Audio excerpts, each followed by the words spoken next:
Ladies and gentlemen, please welcome First Lady Michelle Obama.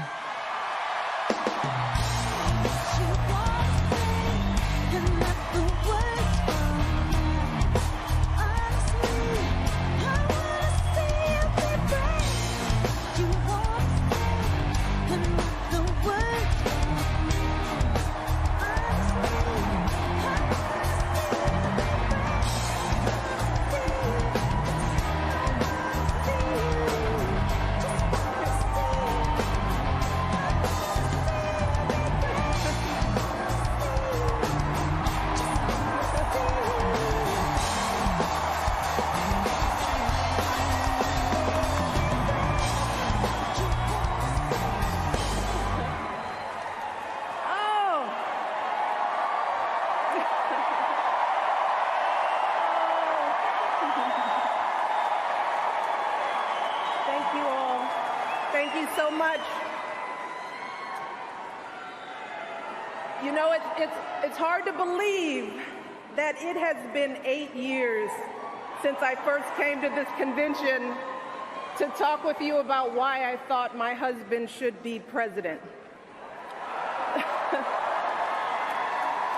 Remember how I told you about his character and conviction, his decency and his grace, the traits that we've seen every day that he served our country in the White House. I also told you about our daughters, how they are the heart of our hearts, the center of our world, and during our time in the White House, we've had the joy of watching them grow from bubbly little girls into poised young women, a journey that started soon after we arrived in Washington, when they set off for their first day at their new school. I will never forget that winter morning as I watched our girls, just 7 and 10 years old, pile into those black SUVs with all those big men with guns.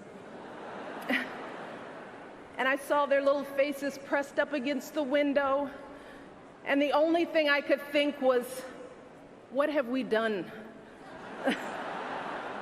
See, because at that moment, I realized that our time in the White House would form the foundation for who they would become, and how well we managed this experience could truly make or break them. That is what Barack and I think about every day as we try to guide and protect our girls through the challenges of this unusual life in the spotlight. How we urge them to ignore those who question their father's citizenship or faith. How we insist that the hateful language they hear from public figures on TV does not represent the true spirit of this country. How we explain that when someone is cruel or acts like a bully, you don't stoop to their level. No, our motto is, when they go low, we go high.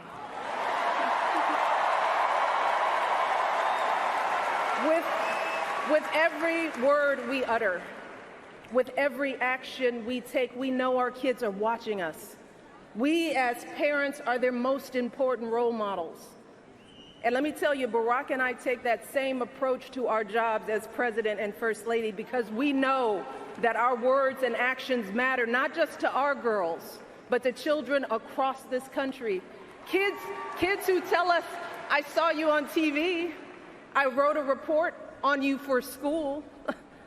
Kids like the little black boy who looked up at my husband, his eyes wide with hope, and he wondered, is my hair like yours?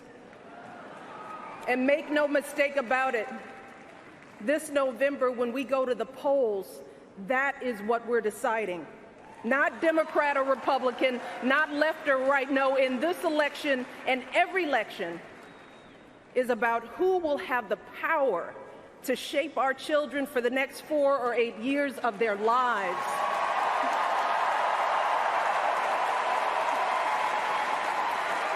And I am here tonight because in this election, there is only one person who I trust with that responsibility.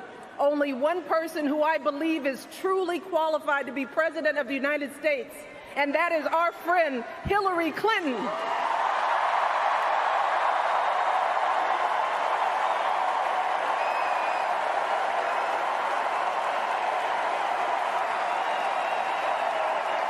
That's right.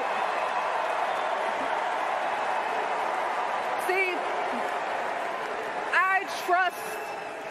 I trust Hillary to lead this country because I've seen her lifelong devotion to our nation's children. Not just her own daughter, who she has raised to perfection, but every child who needs a champion. Kids who take the long way to school to avoid the gangs. Kids who wonder how they'll ever afford college. Kids whose parents don't speak a word of English but dream of a better life. Kids who look to us to determine who and what they can be. You see, Hillary has spent decades doing the relentless, thankless work to actually make a difference in their lives.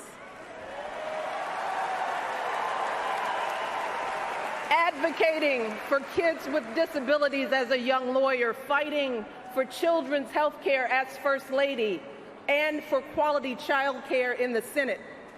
And when she didn't win the nomination 8 years ago, she didn't get angry or disillusioned.